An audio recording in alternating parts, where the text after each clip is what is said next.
Hey guys, Shabbat shalom and happy and kosher Pesach. Happy Passover to all of you guys. And so we're getting ready for the Passover season right here at the Boyle Heights History Studios Museum and Cultural Center, the home of the Boyle Heights Chavurah, the grassroots Jewish community of East Los Angeles.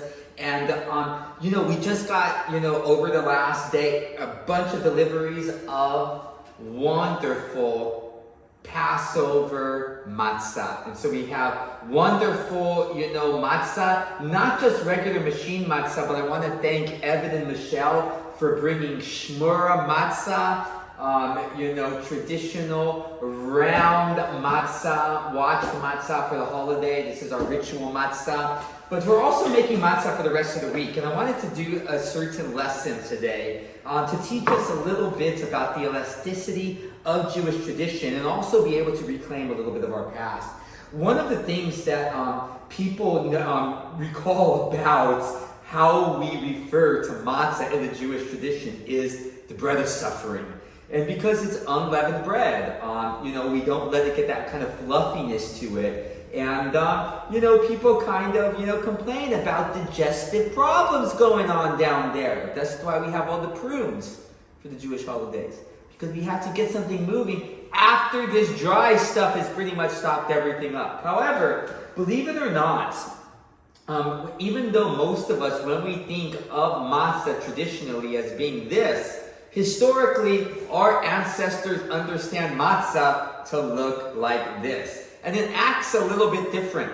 But in the Sephardic tradition, we have not changed the way that we create matzah since ancient times. And so it's a little bit different. This type of matzah that is normally made for the holiday season that we find in America, it is this very cracker-like square stuff that, falls apart like a cracker. But have you ever seen matzah do this before?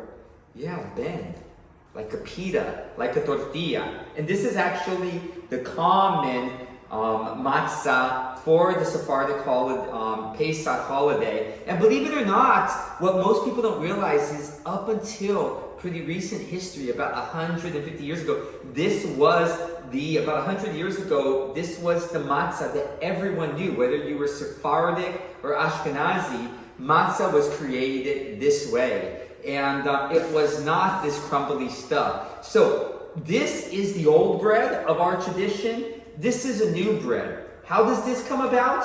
Well, what happens is that about a little over 100 years ago, people found out that they could make machine-made matzah that would not only speed up the process in order to be able to make it in 18 minutes, but if you cooked it at high temperature and used less water, that what happens is that would become shelf stable for it to last literally for years on the shelf.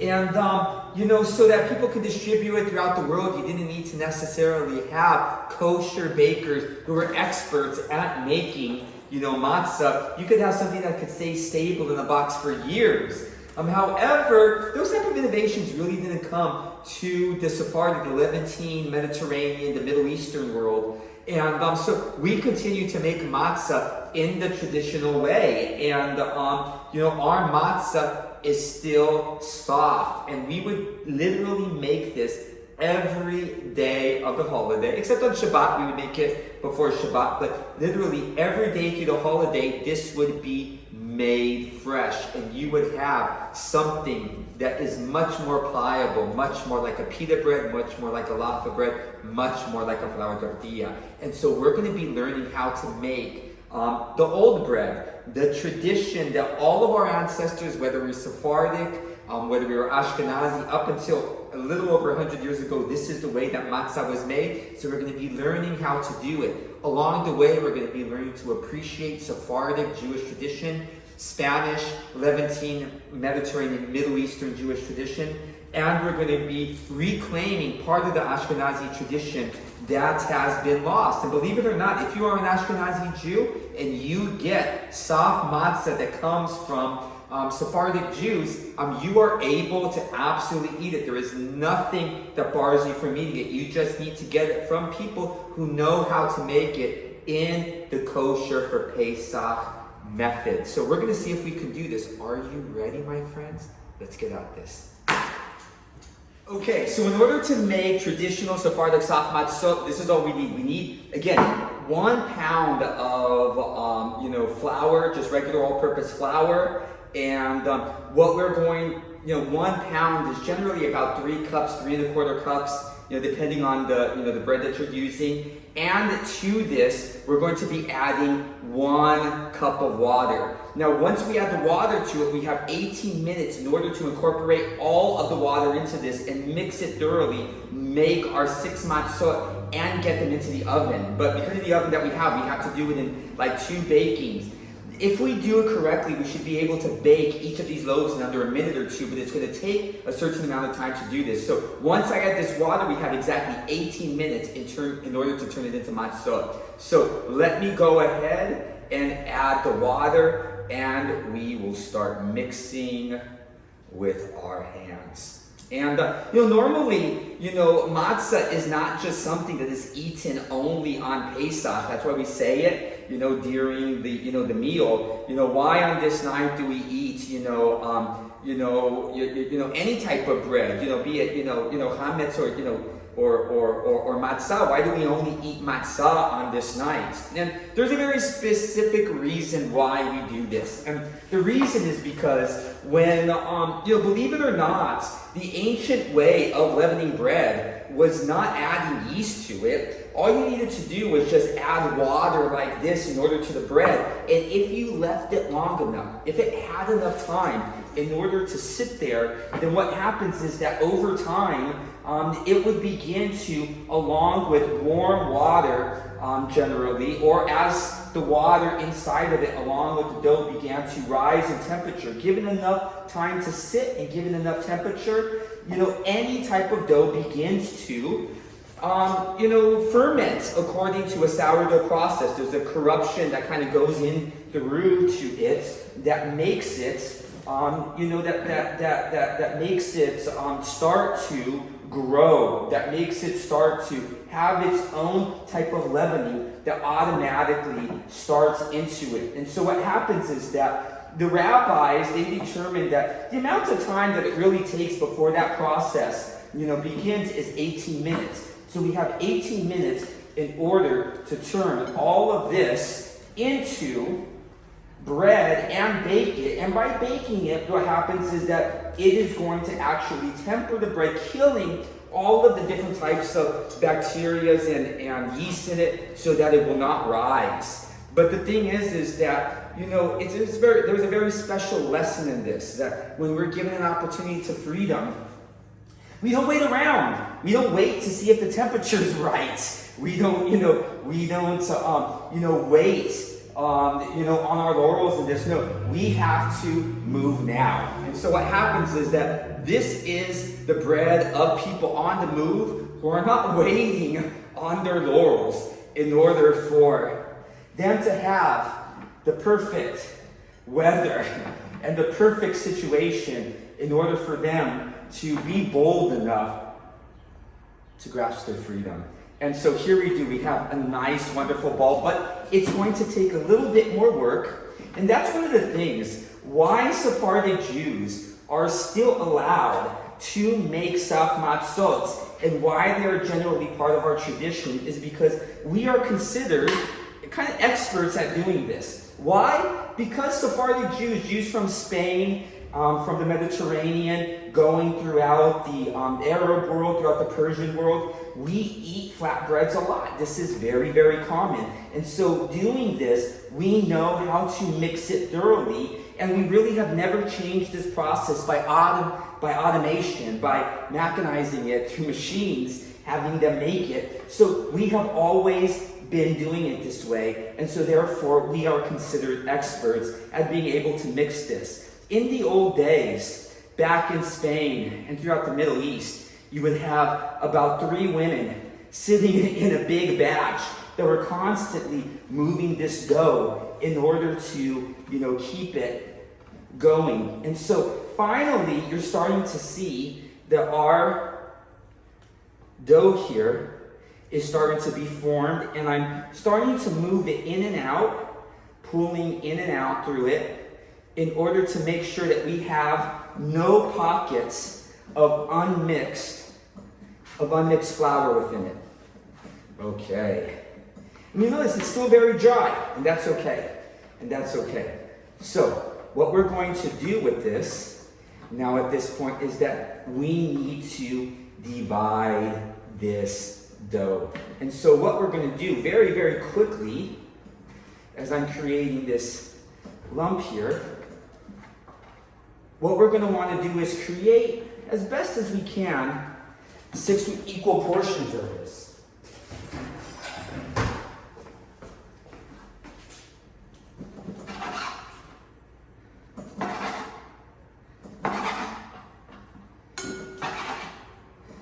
And we have our oven set up right now in order to work with 3 pieces at a time. So we're going to be baking these very, very quickly in 2 different batches in just a few minutes.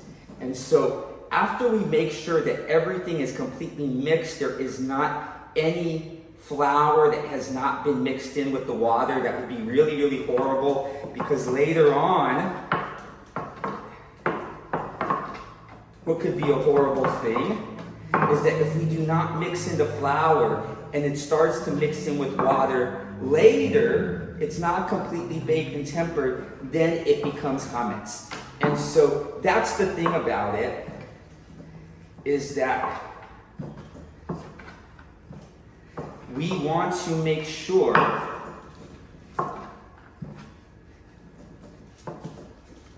now notice, as I'm rolling these out, they don't need to be an exact round shape. But notice I'm not making them so paper thin as, like, say if we were making a flour tortilla. We want them to be more kind of gordita style. And so that's why they are a little bit thicker. Okay. And I could have done a little bit better on that. Here we go. And because we want to get a nice good size on this, and making them thin also ensures that we can bake them through, but they don't need to be necessarily completely paper thin. And so here we have one not so bad looking first matzah. So we're going to put it onto here. We're going to get our second.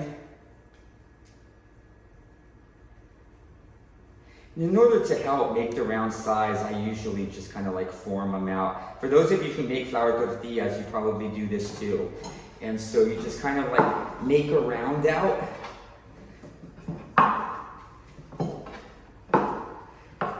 With your hands. And then just keep spinning it. And using weight in order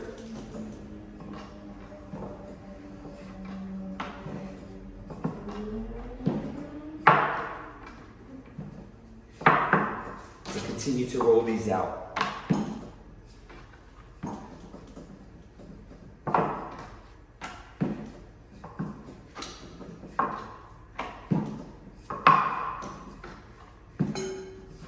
We actually have some pretty lovely and fine textured matzah that are coming out right here.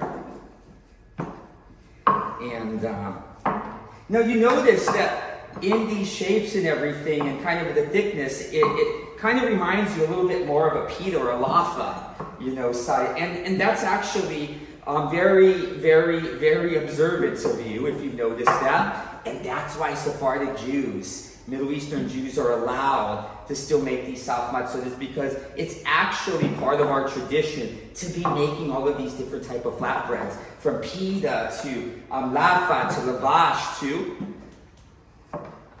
flour tortillas. And so that's what allows us to be able to do that. Now, one of the things though is that as we do this, after we roll these out, we're going to be making some holes into them in order so that they don't necessarily puff up when we put them in the oven. But these are about ready. And so I'm working as fast as I can. And let's see if we can get all 6 of these done in 18 minutes. And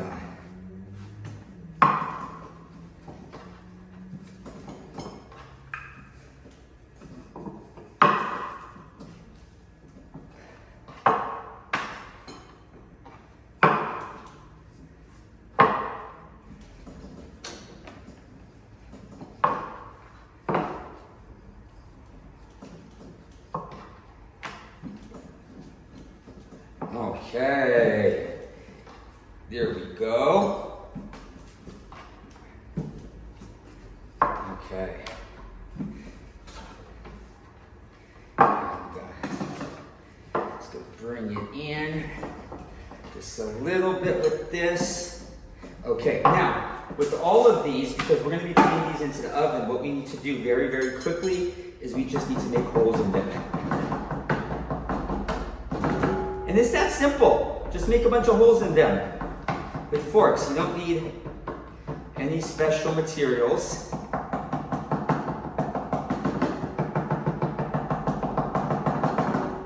Okay.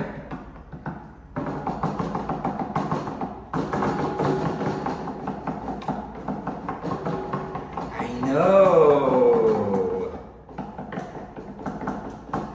Without special materials here in the barrio, we're making Sephardic soft matzah for the holiday season. And we're helping people reclaim both the Sephardic and Ashkenazi traditions, an ancient tradition that was once shared by all of us, but has been lost by time, and that we are able to renew in our time.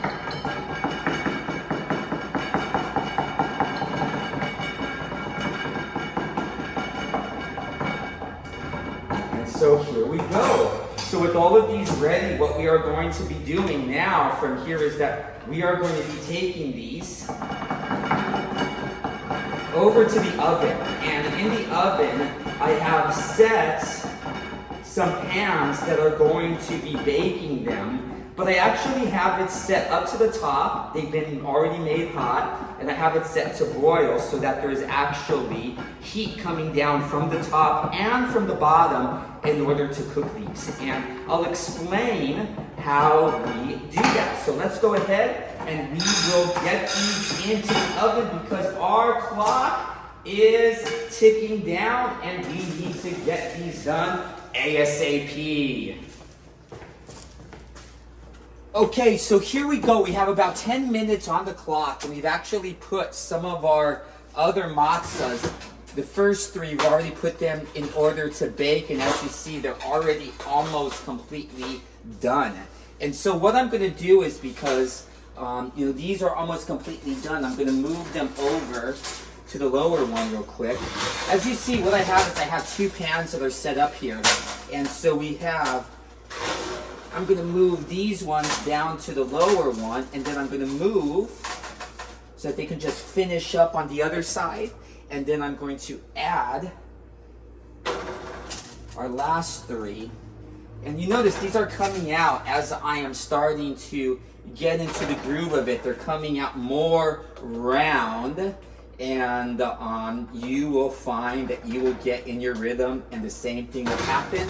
But basically we have still another 9 to 8 minutes in order to get these baked. And so that's really the thing about this is that we said normally when we make these in the Middle East, we make them on a sandwich, we make them on this basically big metal piece that's kind of like a Middle Eastern gomad. You put it on a open fire, and what happens with it is that you basically are very differently from the way we're doing it right here. You're normally baking the matzah on the surface, like you would make a tortilla on a comal.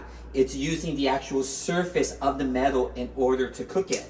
But what happens is that, I'm using an electric stove. My comal, I don't think I would need to have several of them set up in order to be able to do this, but I want to do this very, very rapidly. So you can also do it in the oven. And the great way of doing that is all you need to do is set up in your oven, set up a couple layers of pans, go ahead and make sure that they're in the oven, get it to the highest heat that you can, usually about 450.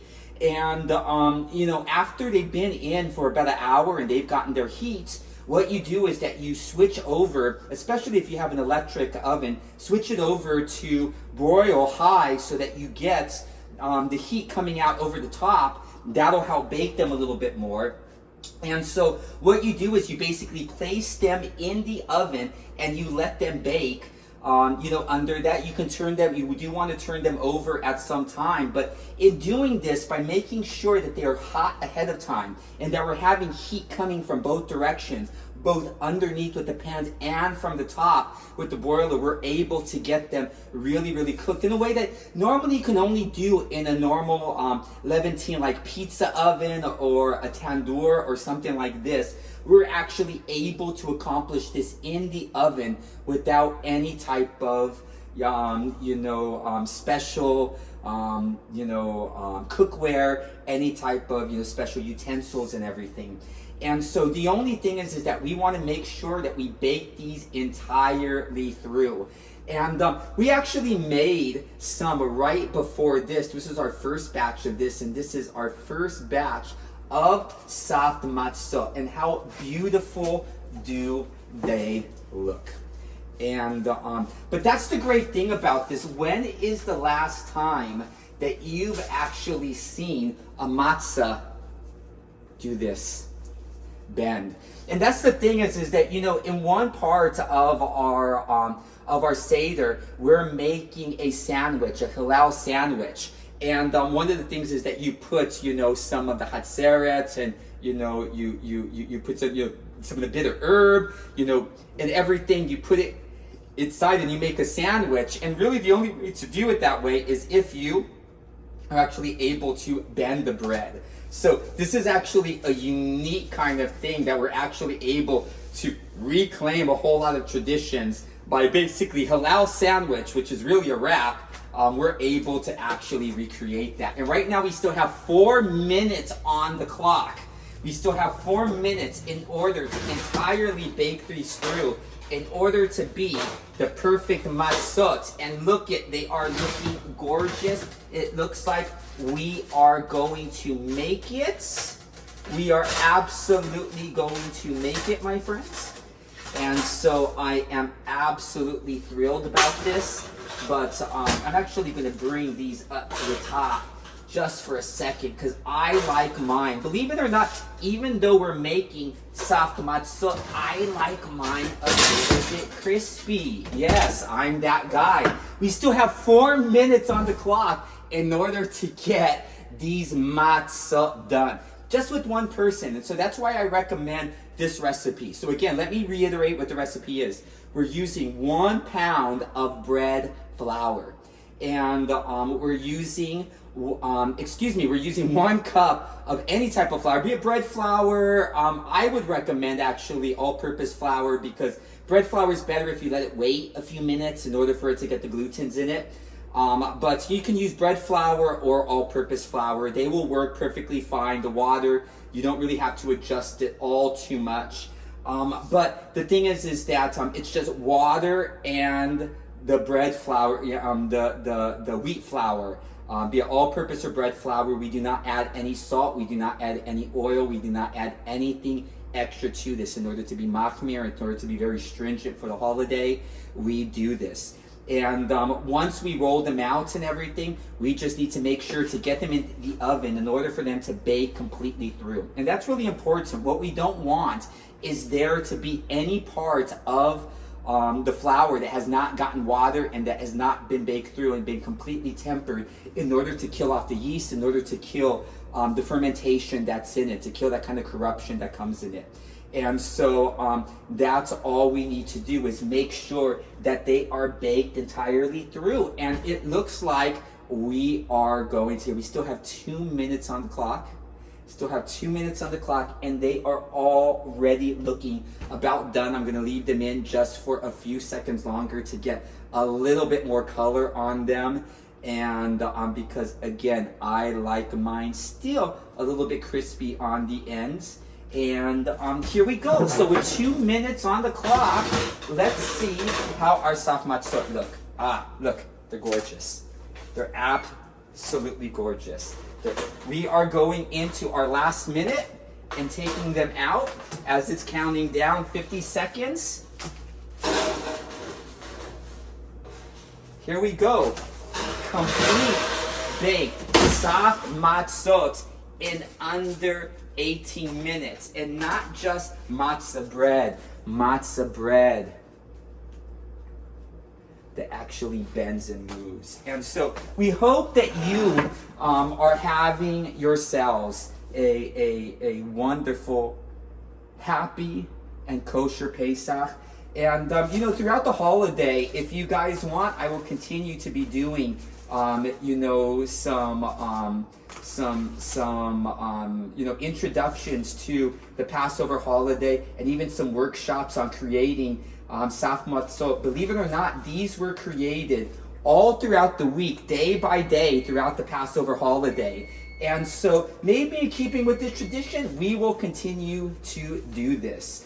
But I'm glad that I have some friends that both of the Sephardic and the Ashkenazi tradition who have never had the opportunity to have the old bread. To have the bread that all us Ashkenazi Sephardic Jews, our ancestors, knew up until about 150 years ago, when automation took over and really changed the nature of matzah in the West. But I want to wish you all a kosher and happy Pesach. And if you want a little bit of taste of the holiday, if you want to enjoy with us, just come down here to Boyle Heights History Studios, 2026 East 1st Street. Tonight I'm going to be having a family Seder. Tomorrow we're going to be having our community Seder. The second night of Passover on Saturday.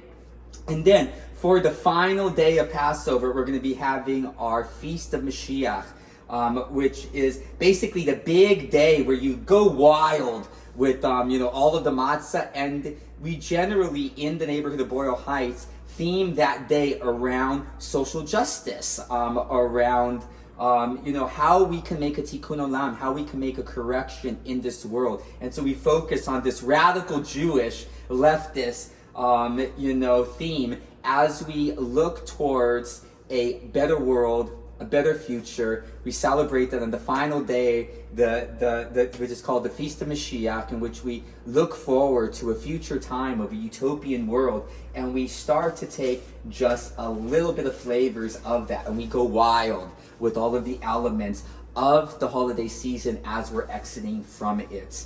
And so do feel free to join us. But again, I want to wish you all a happy and a kosher Pesach. Love you, everyone. Hag Sameach. And Shabbat Shalom. Remember, this year we have Pesach meeting with Shabbat. So don't forget the extra additions for Shabbat. And don't forget that tomorrow, when we are making Kiddush, that we do have to make Havdalah. And so that we use a very unique formula of making a blessing while doing Havdalah, in breaking from, not from saying Chodesh L'chol, from, that we're moving from sacred to secular, but that we're moving from holy to holy. Imagine this, we're going to have 2 consecutive days straight of celebration, not just of Shabbat, but also the extra addition of Pesach. So I want to wish you a Shabbat Shalom and a Hag Pesach Sameach. Much love to all of you out there in the community of Boyle Heights, East Los Angeles, and all across Jewish Los Angeles. Love you guys.